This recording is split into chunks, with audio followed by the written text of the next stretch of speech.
Señor, gracias. Nos presentamos delante de ti en esta hora. Nos sentamos a tus pies, a los pies del Maestro, para que nos enseñes, para que nos asombres, para que nos sorprendas, para que nos hables, para que nos muestres tu corazón, tu mente, tus pensamientos, para que te des a conocer a tu pueblo. Sabemos que eso te encanta hacerlo. Ayúdanos a nosotros a apreciar tu palabra y este momento sagrado, Señor. En el nombre de Jesús. Amén. Y amén. Pueden sentarse.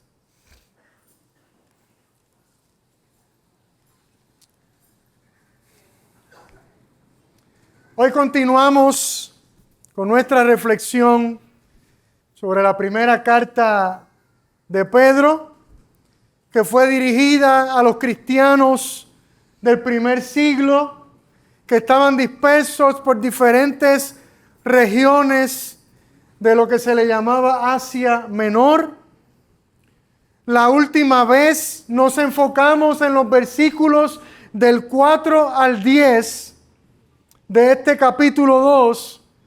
Sin embargo, y como ustedes son bien pacientes conmigo, antes de movernos hacia adelante en este capítulo, quisiera que profundicemos un poco más en los versículos 9 y 10, los cuales acabamos de leer. Estos versículos parecen ser la cúspide de la montaña, el clímax del argumento que Pablo ha venido construyendo desde el principio de su carta respecto a nuestra nueva identidad en Cristo. La última vez vimos que estos versículos concluyen una hermosa ilustración que hace Pedro acerca de Cristo como la piedra angular, o sea, como la piedra principal de un edificio que el Dios Padre se está construyendo para sí mismo.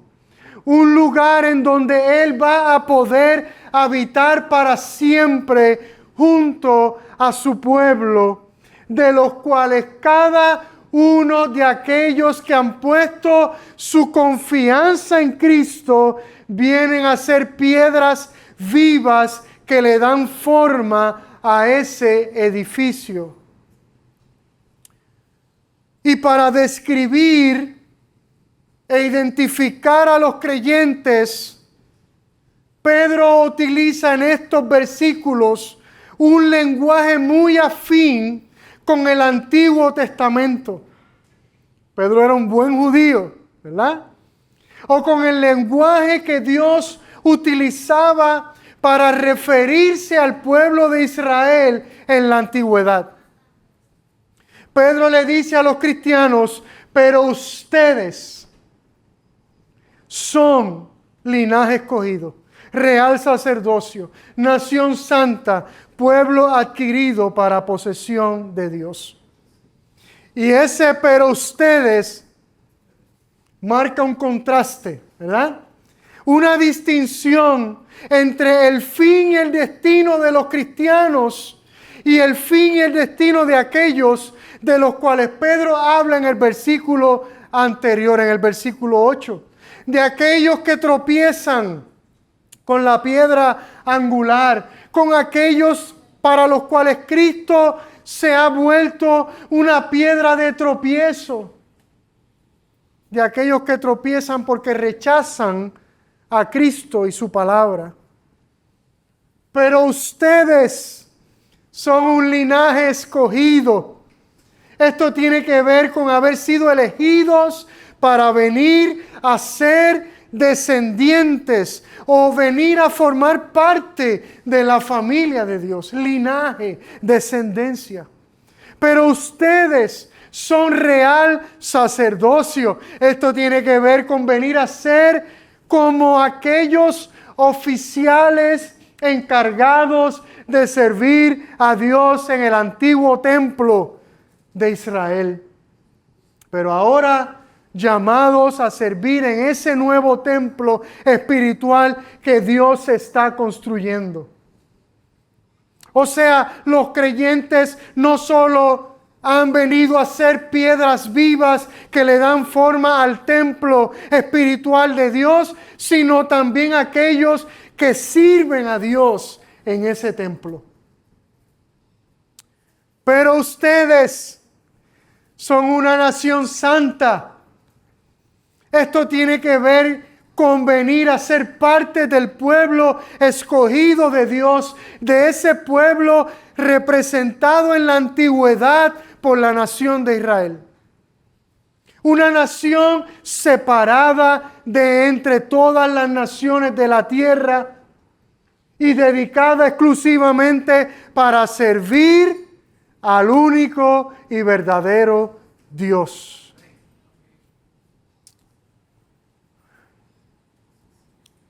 Pero ustedes son un pueblo adquirido para posesión de Dios. Esto tiene que ver con haber sido comprados para venir a ser propiedad de Dios, para pertenecerle a Dios para siempre. Y tú y yo acabamos de recordar lo que costó esa adquisición tuya y mía. Todos estos términos que Pedro utiliza describen al pueblo de Israel en la antigüedad, o lo describían. O sea, Pedro trae todos estos términos gloriosos que identificaban y enorgullecían al pueblo de Israel. ¿Y qué hace? Se los aplica directamente a los cristianos. Por ejemplo, Deuteronomio capítulo 10, verso 5. Dice: el Señor se agradó de tus padres, los amó y escogió a su descendencia después de ellos, es decir, a ustedes de entre todos los pueblos, como se ve hoy.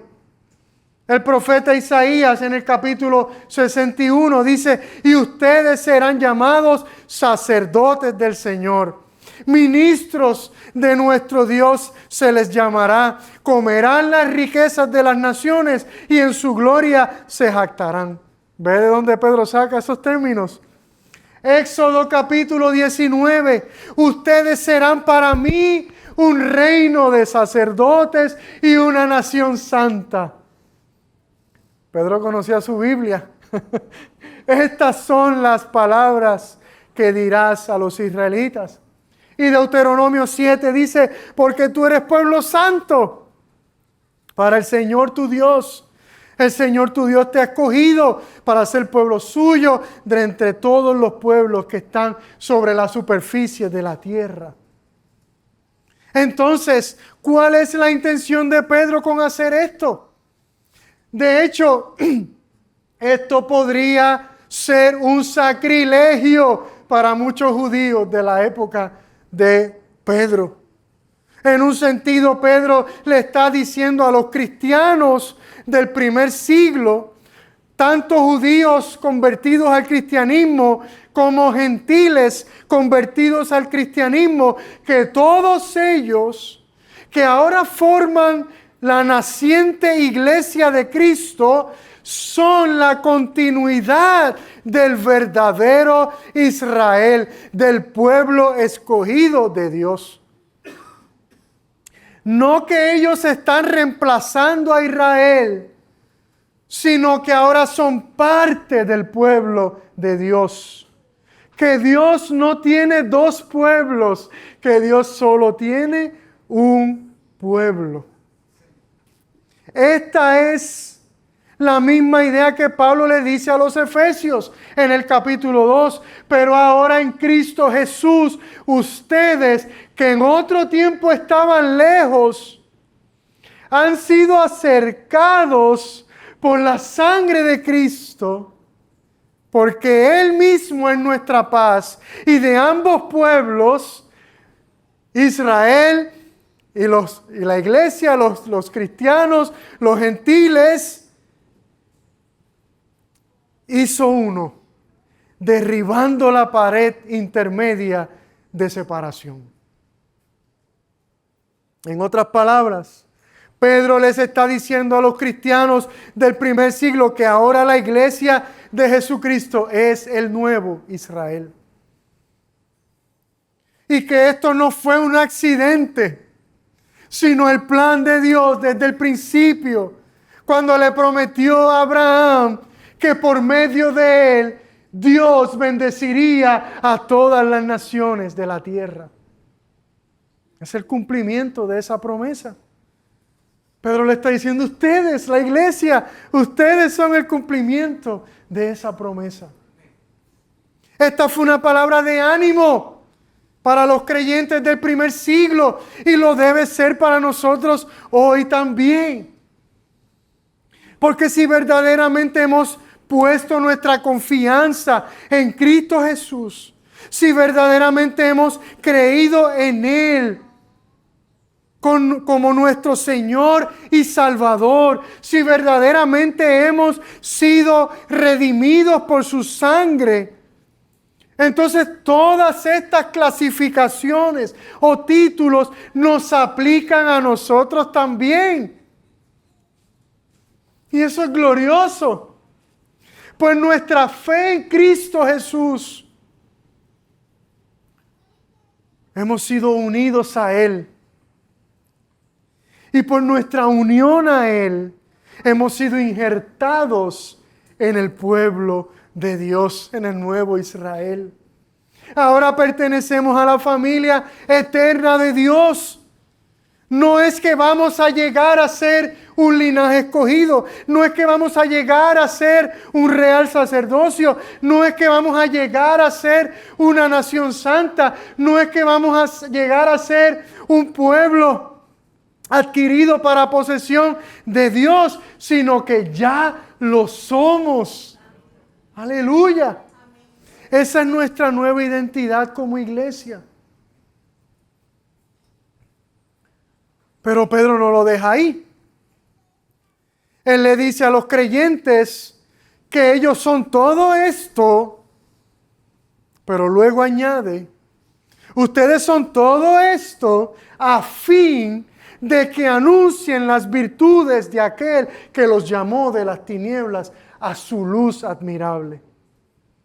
O sea, Pedro les está diciendo, por gracia ustedes han venido a formar parte del pueblo de Dios. Por gracia ustedes han sido adquiridos por Dios, pero con un propósito, con una misión, con una meta. Porque todo esto al final, iglesia, no se trata de nosotros. No somos el centro. Como solía decir el querido pastor Timothy Keller, la Biblia no se trata de ti. Solo somos beneficiarios de la obra de aquel que verdaderamente es el centro de la historia. Y esto no es nuevo.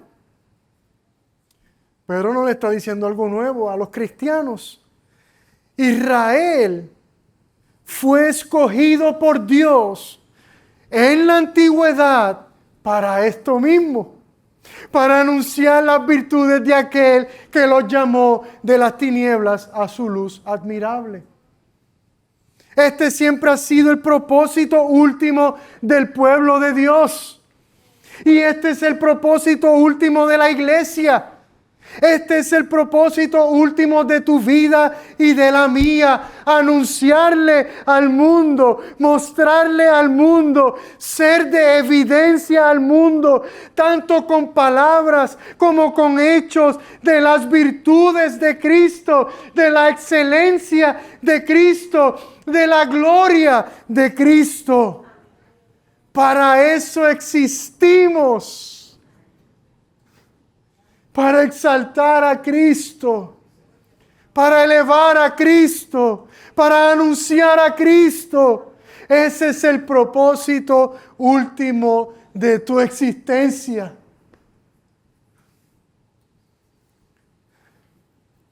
Todo lo que Dios nos ha dado por su gracia, familia, esposa, hijos, amigos, trabajo, educación, recursos, nos los ha dado para que anunciemos las virtudes de aquel que nos llamó de las tinieblas a su luz admirable. Ahora tiene sentido, ¿verdad? Ahora cuando alguien te pregunte cuál es el propósito de la vida, tú le responderás: yo no sé cuál es el tuyo, pero el mío es exaltar a Cristo.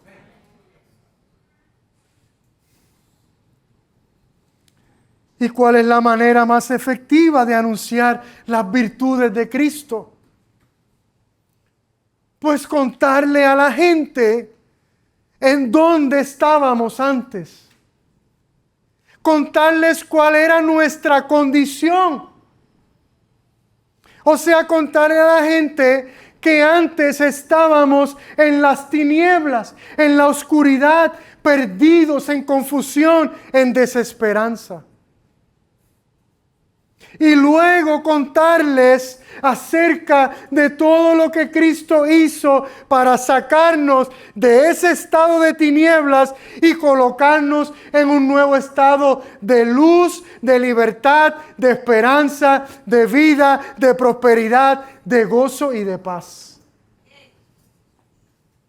Contarles acerca de todo lo que Cristo hizo, su encarnación, su vida perfecta, su entrega, su obediencia al Padre, su muerte en la cruz, su sepultura, su resurrección y su ascensión a la diestra del Padre. Y después contarle de lo que Él sigue haciendo, que sigue intercediendo constantemente por nosotros delante de su Padre. Anunciar las virtudes de Cristo es contarle a la gente lo mismo que expresó el salmista. Es poder sentarnos con una persona y decirle: mira, déjame contarte lo que me pasó. ¿Sabes que a veces nosotros nos sentamos con: déjame contarte lo que me pasó? Es que yo estuve esperando pacientemente al Señor. Y un glorioso día, Él se inclinó a mí y oyó mi clamor.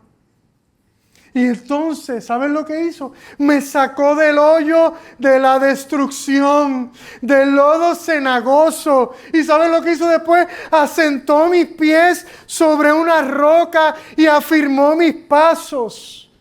Y luego, para colmo, puso en mi boca un cántico nuevo, un canto de alabanza a nuestro Dios. ¿Y sabes qué? Lo mejor de todo es que muchos verán esto y temerán y confiarán en el Señor. Aleluya. El salmista supo lo que es anunciar las virtudes de aquel que lo llamó de las tinieblas a su luz admirable. Si yo te preguntara hoy, ¿tienes claro de dónde Dios te sacó?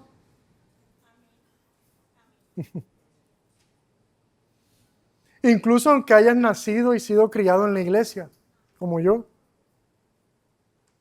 ¿Pudieras articularlo claramente? ¿Estás consciente de cuán perdido estabas?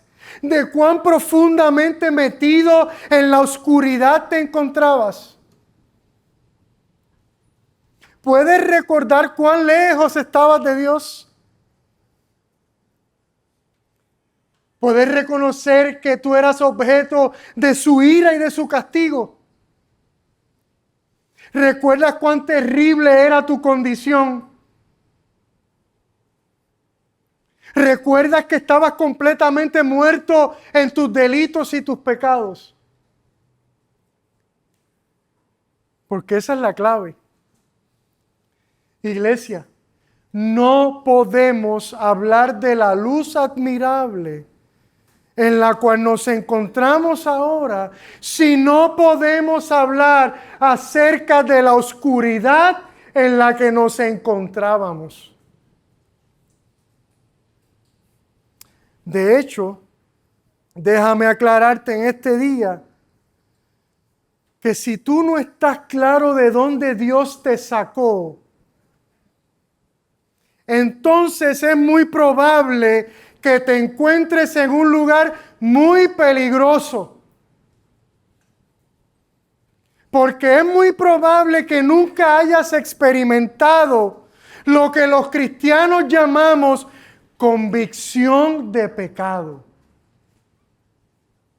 la cual es totalmente necesaria para recibir la salvación. Porque si no puedo reconocer que estoy perdido, entonces ¿cómo voy a reconocer que necesito que alguien me rescate? Solo aquel que se encuentra en el borde del precipicio y ya se le van, ¿verdad? Menos deditos le quedan agarrados. Solo aquel que se encuentra totalmente perdido es quien puede clamar por un Salvador.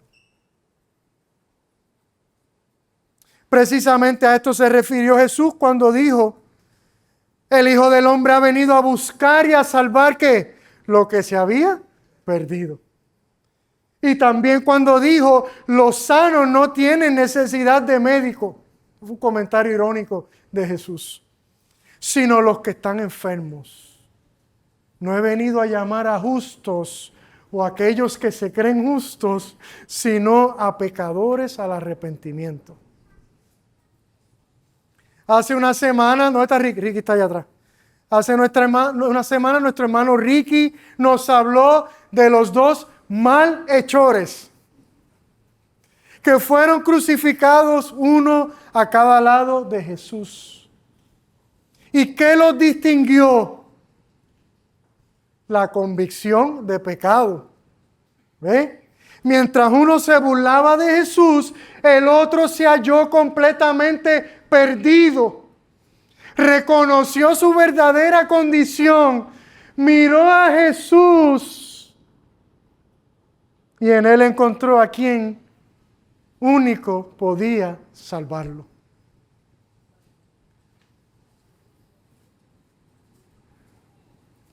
Hay un dicho, yo creo que fue Keller también que lo dijo. Me miré, voy a parafrasearlo porque no me acuerdo bien. Me miré y me vi completamente perdido. Miré a Jesús y me di cuenta que era imposible perderme, algo así, ¿verdad? Esa es la idea. Iglesia, reconocer de dónde Dios nos sacó es lo que distingue a un verdadero cristiano, escuche bien, de un fariseo, de un religioso. Un religioso actúa como el fariseo de la parábola de los dos hombres que subieron al templo a orar. El fariseo, puesto en pie, oraba para sí de esta manera: Dios, te doy gracias porque no soy como los demás hombres, estafadores, injustos, adúlteros, ni aun como este recaudador de impuestos. Yo ayuno 2 veces por semana, doy el diezmo de lo que gano. Pero un verdadero cristiano actúa como el recaudador de impuestos. Pero el recaudador de impuestos, de pie y a cierta distancia, no quería ni siquiera alzar los ojos al cielo, sino que se golpeaba el pecho diciendo: Dios, ten compasión de mí, que soy pecador.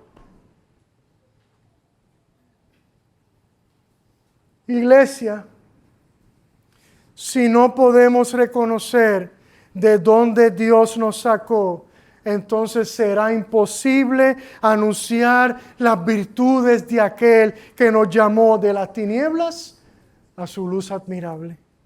Y si no podemos anunciar esto, entonces no tenemos nada que ofrecer.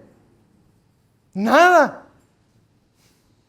Si no podemos anunciar a esto no tenemos nada que darle al mundo.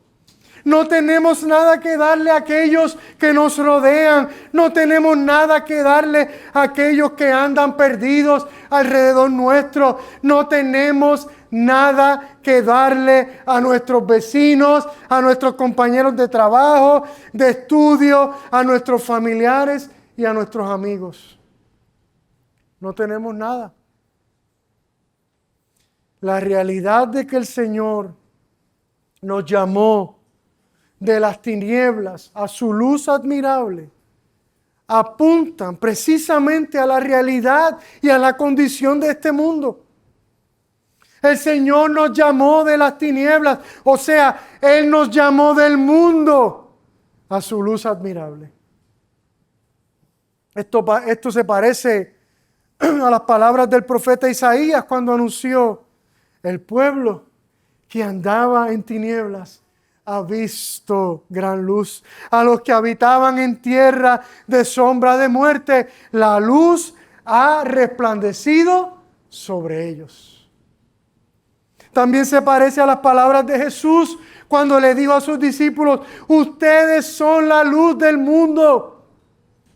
Una ciudad situada sobre un monte no se puede ocultar, ni se enciende una lámpara y se pone debajo de una vasija, sino sobre el candelabro, y alumbra a todos los que están en la casa. Así brille la luz de ustedes delante de los hombres, para que vean sus buenas acciones y ¿qué? Y anuncien las virtudes de aquel que los llamó de las tinieblas a la luz admirable. Y glorifiquen a su Padre que está en los cielos. Iglesia, nuestro mundo está en tinieblas. No es más que evidente. Cada vez que vemos las noticias y navegamos por las redes sociales, y la luz admirable a la cual hemos sido llamados tú y yo, o sea, la luz de Cristo, que es Cristo mismo, es la única luz que existe. En el mundo no existe otra fuente de luz. Y a nosotros ser llamados a esa luz admirable, fuimos llamados a recibir esa luz y a convertirnos en reflectores de esa luz. Así como la luna refleja la luz del sol. Entonces tú y yo, por defecto, hemos sido llamados a convertirnos en la esperanza de este mundo. Estamos acostumbrados a decir: Cristo es la esperanza de este mundo, ¿verdad? Y es cierto, no estamos muy acostumbrados a decir: yo soy la esperanza de este mundo. No queremos ofender a Cristo, ¿verdad? Pero esa es la realidad. Somos la iglesia, somos la luz del mundo, somos la esperanza de este mundo. A nosotros ser llamados a esa luz admirable, nos convertimos en reflejos de esa luz.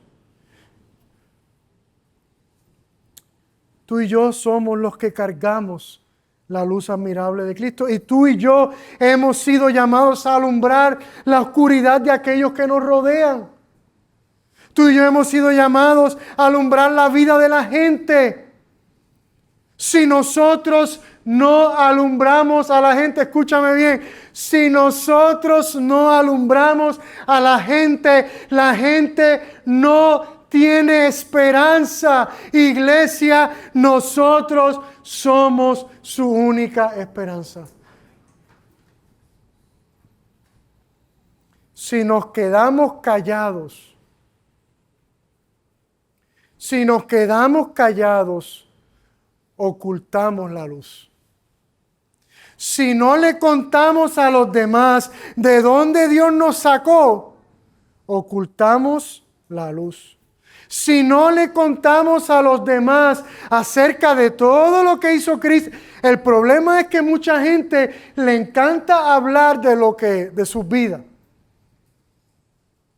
de su testimonio, ¿verdad? Muchos predicadores, de todo lo que hicieron en el pasado. Y eso no está mal. Lo que está mal es no hablar de lo que Cristo hizo.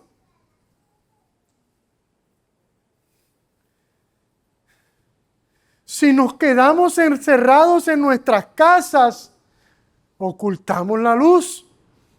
Si no abrimos nuestros hogares para invitar a otros a nuestras vidas y a nuestra mesa, ocultamos la luz. Si no nos interesamos por la gente, ocultamos la luz. Si no servimos a los demás, ocultamos la luz. Si no somos generosos con los demás, ocultamos la luz. Si solo vivimos para nosotros mismos y para los nuestros, ocultamos la luz. Si no le contamos a los demás que un día estábamos en tinieblas, pero ahora disfrutamos de la luz porque simplemente hemos recibido misericordia, ocultamos esa luz. Porque ustedes, otra vez, porque ustedes en otro tiempo no eran pueblo, pero ahora son el pueblo de Dios. No habían recibido misericordia, pero ahora han recibido misericordia. No solo es importante que reconozcamos de dónde Dios nos sacó, sino también que reconozcamos que ahora estamos en la luz y la razón por la cual estamos en la luz es simplemente misericordia. Misericordia. Misericordia. Es importante que reconozcamos que tú y yo merecíamos la muerte y en cambio hemos recibido misericordia. Que tú y yo merecíamos la ira de Dios y en cambio hemos recibido misericordia. Que tú y yo merecíamos su castigo y en cambio hemos recibido, repite después de mí, misericordia. Que tú y yo merecíamos el infierno y en cambio hemos recibido misericordia. Aleluya. Que tú y yo merecíamos el rechazo de Dios y en cambio hemos recibido misericordia. Aleluya. Ese es el mensaje que la gente necesita escuchar.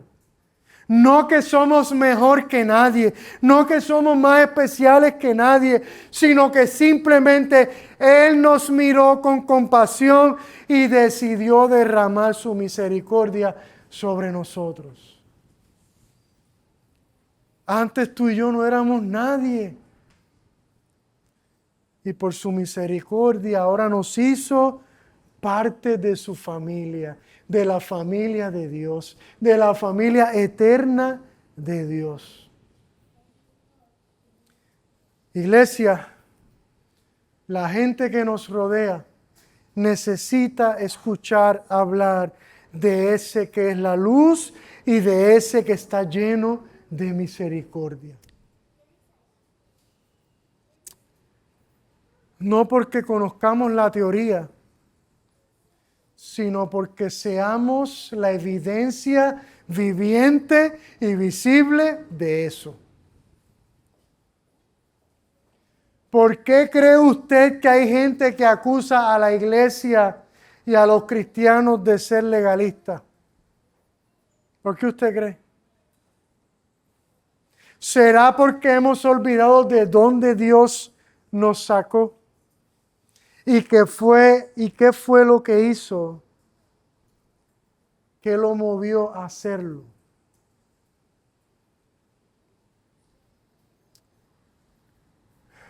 Pero hoy nos regocijamos. Iglesia, regocíjate en este día porque el Señor te ha recordado tu identidad. Yo espero que te vayas de aquí claro de cuál es tu identidad. Antes no eras pueblo, pero ahora eres el pueblo de Dios. Antes no eras nadie, pero ahora eres linaje escogido, real sacerdocio, nación santa, pueblo adquirido para posesión de Dios. Y recuerda, iglesia, recuerda que fuiste salvada con un propósito. Recuerda que fuiste llamada de las tinieblas a su luz admirable, la luz de Cristo, para que anuncies sus virtudes. Entonces, sal de aquí en este día y ve y anuncia sus virtudes donde quiera que vayas. Amén. Estemos puestos de pie, vamos a orar.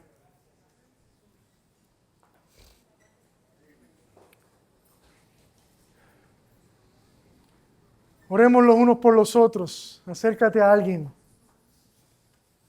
Aleluya. La mejor oración es la que hacen por nosotros. Aleluya. Ora por tu hermano, por tu hermana, por estas cosas.